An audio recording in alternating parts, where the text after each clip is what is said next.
ಮಾನ್ಯ ಅಧ್ಯಕ್ಷರೇ, ನಮ್ಮ ರಾಜ್ಯದಲ್ಲಿ ಬಹುತೇಕ ನಗರಗಳಲ್ಲಿ LPG ವಾಣಿಜ್ಯ ಸಿಲಿಂಡರ್ಗಳು ಬಹಳಷ್ಟು ಅಭಾವ ಆಗಿರೋಂಥ ಒಂದು ಪರಿಸ್ಥಿತಿ ನಿರ್ಮಾಣ ಆಗಿದೆ. ಮೊನ್ನೆ ತಾನೇ ನಾನು ಮಾನ್ಯ ಮುಖ್ಯಮಂತ್ರಿಗಳಿಗೆ ನಿನ್ನೆ ತಾನೇ ಅವ್ರ ಮುಂದೆನೂ ಪ್ರಸ್ತಾಪ ಮಾಡಿದೆ. ಈಗೇನಾಗಿದೆ ಮಾನ್ಯ ಸಭಾಧ್ಯಕ್ಷೆ, ನಾವೆಲ್ಲ ರೆಸ್ಟೋರೆಂಟ್ಗಳಲ್ಲಿ ಮತ್ತು ಸಣ್ಣ ಪುಟ್ಟ ಚಿಕ್ಕದಾದಂಥ ಹೋಟೆಲ್ಗಳಲ್ಲಿ ಇವತ್ತು ಪ್ರತಿಯೊಂದು ಊಟ ಉಪಚಾರಗಳು ಅದರ ಮೇಲೆ ಅವಲಂಬಿತವಾಗಿದ್ದಾವೆ.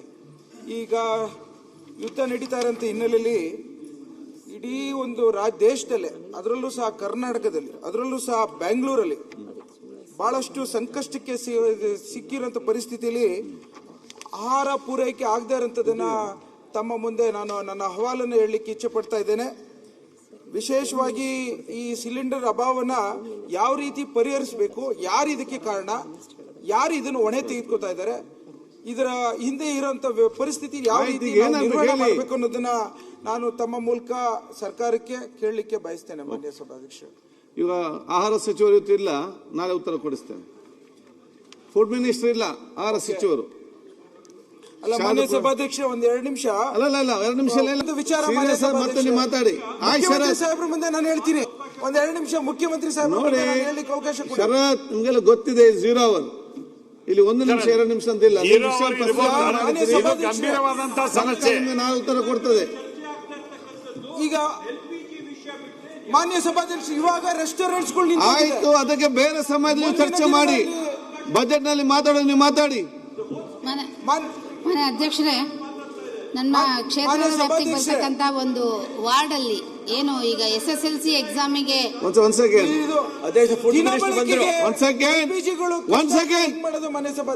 ಫುಡ್ ಮಿನಿಸ್ಟರ್ ಅವರಿಗೆ ಅವ್ರು ರೈಸ್ ಮಾಡಿದ್ದಾರೆ.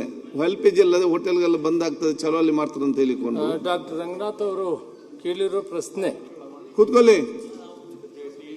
ಈಗಾಗಲೇ ಇಸ್ರೇಲ್ ಇರಾನ್ ಯುದ್ಧ ನಡೀತಾ ಇದೆ, ಹಡಗುಗಳು ಬರ್ತಾ ಎಲ್ಲ ಸ್ಟಾಪ್ ಮಾಡಿದ್ದಾರೆ.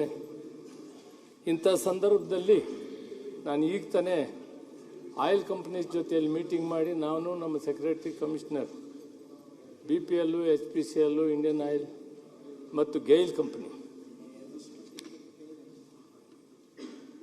ಮನೆ ಉಪಯೋಗಿಸೋದಕ್ಕೆ ಡೊಮೆಸ್ಟಿಕ್ಕು ನೋ ಪ್ರಾಬ್ಲಮ್, ಕನಿಷ್ಠ 1 ಸಿಲಿಂಡರ್ನ ಒಂದು ಕುಟುಂಬಕ್ಕೆ 25 ದಿನದಲ್ಲಿ ಉಪಯೋಗಿಸೋಕ್ಕೆ ಅವಕಾಶ ಇದೆ. ಅದು ಕಂಪ್ಲೀಟಾಗಿ ಕೊಡ್ತೀವಿ. ಈವನ್ ಯುದ್ಧ ನಿಂತರೆ ಪೂರ್ತಿ ಪ್ರಮಾಣದಲ್ಲಿ ಬೇಕಾದಷ್ಟು ಕೊಡೋಕ್ಕೆ ಅವಕಾಶ ಇದೆ. ಯುದ್ಧ ನಡೀತಾ ಇದ್ರೂ ಕೂಡ ಇಂಡಿಯನ್ ಪ್ರೊಡಕ್ಷನ್ 25 to 30% ಇದೆ.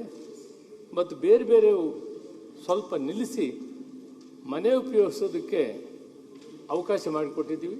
ಜಸ್ಟ್ ಈಗ ಮೀಟಿಂಗ್ ಮಾಡಿ ಬಂದಿದ್ದೀನಿ. ಮಾನ್ಯ ಮುಖ್ಯಮಂತ್ರಿಗಳನ್ನೇ ಆದೇಶ ಮಾಡಿದರು, ತಕ್ಷಣ ಮೀಟಿಂಗ್ ಮಾಡಿ ಗ್ರಾಹಕರಿಗೆ ಯಾವ ರೀತಿ ಸಲಹೆ ಕೊಡಬೇಕು ಅಂತ ನಾನು ಅಪೀಲ್ ಮಾಡ್ತೀನಿ. ವಿನಾಕಾರಣವಾಗಿ ಹೆಚ್ಚಾಗಿ ಖರ್ಚು ಮಾಡೋದನ್ನು ಬಿಡಬೇಕು. ಈ ಸಂದರ್ಭದಲ್ಲಿ ಮಿನಿಮಮ್ ಯೂಸ್ ಮಾಡ್ಕೋಬೇಕು, ಸ್ಟೋರೇಜ್ ಮಾಡೋದು ಮಾಡಕೂಡ್ದು. ಹೆಚ್ಚಾಗಿ ವಿನಾಕಾರಣವಾಗಿ ಸಿಲಿಂಡರ್ ಬೇಕು ಅಂತ ಅರ್ಜಿ ಹಾಕೋದು ಇವೆಲ್ಲ ಮಾಡಬಾರ್ದು. ಮಾಡಿದ್ದಾರೆ, ಮಾಡಿದ್ದಾರೆ. 1 ಸಿಲಿಂಡರ್ 1 ಮಾನ್ಯ ಮಂತ್ರಿಗಳೇ, ಒಂದು ನಿಮಿಷ ನಾನು ಕೇಳ್ಕೊಳ್ಳಿ. ಪೂರ್ತಿ ಆಗಿಲ್ಲ. ಕಮರ್ಷಿಯಲ್ ಪರ್ಪಸ್ ಆಚೆ ಇರೋಂಥ ಸಮಸ್ಯೆಯನ್ನ ನಿಮ್ ಗಮನಕ್ಕೆ ಹಾಕ್ತೀನಿ. ನಿಮ್ಗೆ ಇದು ಬಗ್ಗೆ ಅರಿವು ಮೂಡ್ಲಿಕ್ಕೆ ಒಂದು ನಿಮಿಷ ನನಗೆ ಅವಕಾಶ ಮಾಡಿಕೊಡಿ ಮಾನ್ಯ ಮಂತ್ರಿಗಳೇ. ನಾನು ಪೂರ್ತಿ ಹೇಳ್ತೀನಿ. ಈಗ ಒಂದು ನೀವ್ ಹೇಳ್ತಿರೋಂಥದ್ದು ದಿನ ಬಳಕೆ ವಿಚಾರದಲ್ಲಿ ಸಿಲಿಂಡರ್ಸ್ಗಳು ಯಾವುದೇ ತೊಂದರೆ ಇಲ್ಲ ಅಂತ ಹೇಳ್ತಿದ್ರಿ.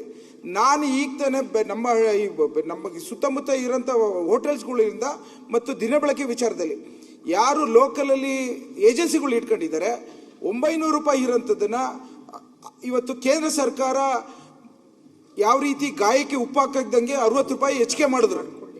ಅದಲ್ಲದೆ ಇವತ್ತು ನೀವು ಆಚೆ ದಿನ ಬಳಕೆಗೆ 15 ದಿನ 3 ತಿಂಗಳು ಏನೋ ಅಡ್ವಾನ್ಸ್ ಇತ್ತು. ಈಗ 900 ರೂಪಾಯಿ ಇರೋದು 1800 ರೂಪಾಯಿಗೆ ಬೆಲೆನ ಕೊಟ್ಟು ತೆಗೆದುಕೊಳ್ಳುವಂತ ಸಂದರ್ಭನ ದಿನ ಬಳಕೆಗೆ ಮಾಡಿದ್ರಲ್ಲ. ರೆಸ್ಟೋರೆಂಟ್ ಅವರು 2000 ರೂಪಾಯಿ 4000 ರೂಪಾಯಿಗೆ ಆಗಿರೋದು.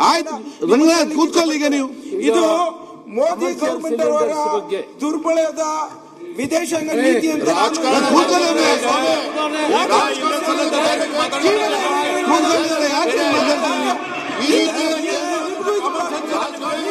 ರಂಗನಾಥ್,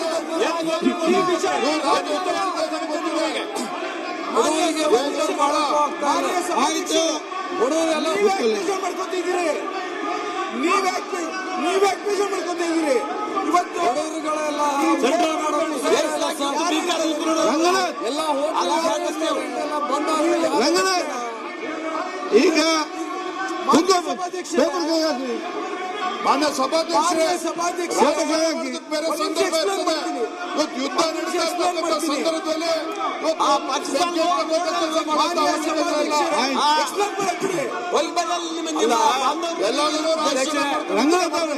ಅಧ್ಯಕ್ಷರೇ,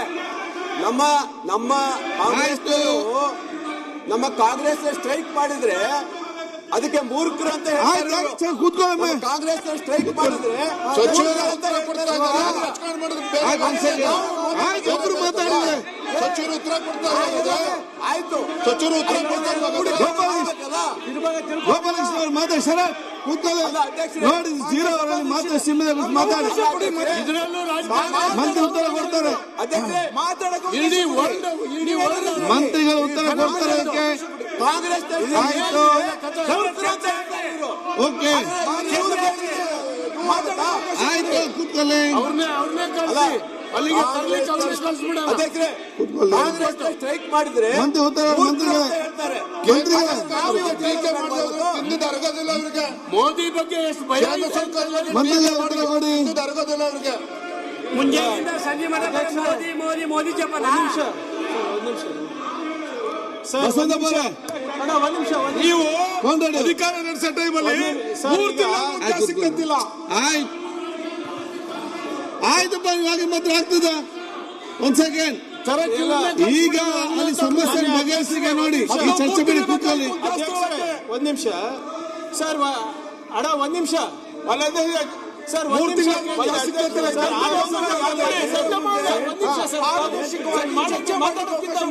ಮುನಿಯಪ್ಪ ಸಾಹೇಬ್ರೆ ಒಂದ್ ನಿಮಿಷ ಕೂತ್ಕೊಳ್ಳಿ ಸರ್, ಮಾತಾಡ್ತೀನಿ. ಅಧ್ಯಕ್ಷರ ಮಂತ್ರಿಗಳು ರಾಜಕಾರಣ ಮಾತಾಡೋದು ಬೇರೆ ಅವಕಾಶ ಇದೆ.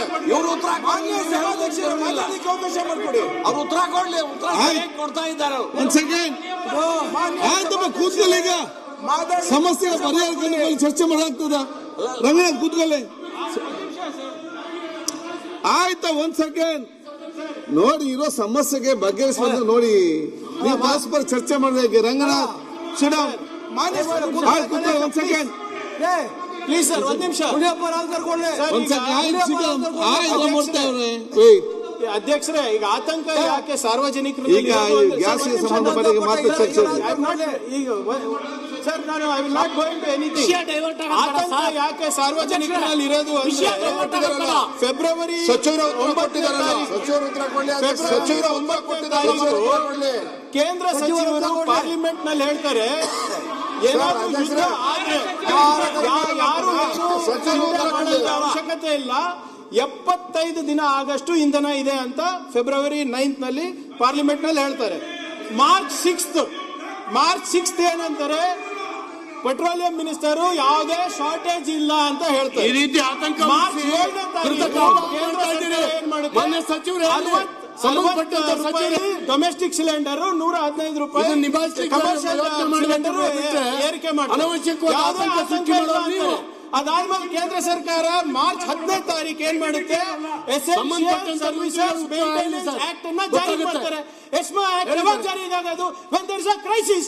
From February 9 till March 10th, government is saying no need to panic, and you have got to ಬರ್ತಾ ಇತ್ತು.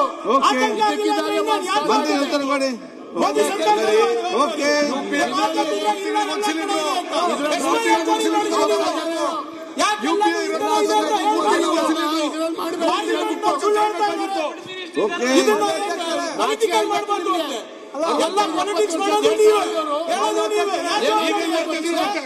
ಸದನದಲ್ಲಿ ಸುಳ್ಳು ಹೇಳೋದು ಯಾರು? ಅವರು ಅನುಭವಿಸೋದು ಯಾರು? ಸಾರ್ವಜನಿಕರು.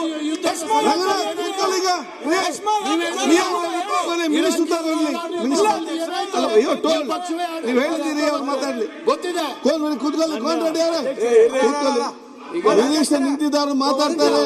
ಮಾನ್ಯ ಸಭಾಧ್ಯಕ್ಷರೇ, ನಾವು ಆಯ್ತು ಈಗ ಈ ವಿಷಯ ಆಯ್ತು ಒಂದ್ ಸೆಕೆಂಡ್. ಹೆಚ್ಚಿನ ವಿಡಿಯೋಗಳಿಗೆ ಪ್ರತಿಧ್ವನಿ ಯೂಟ್ಯೂಬ್ ಚಾನೆಲ್ ಸಬ್ಸ್ಕ್ರೈಬ್ ಮಾಡಿ, ಬೆಲ್ ಐಕಾನ್ ಕ್ಲಿಕ್ ಮಾಡಿ.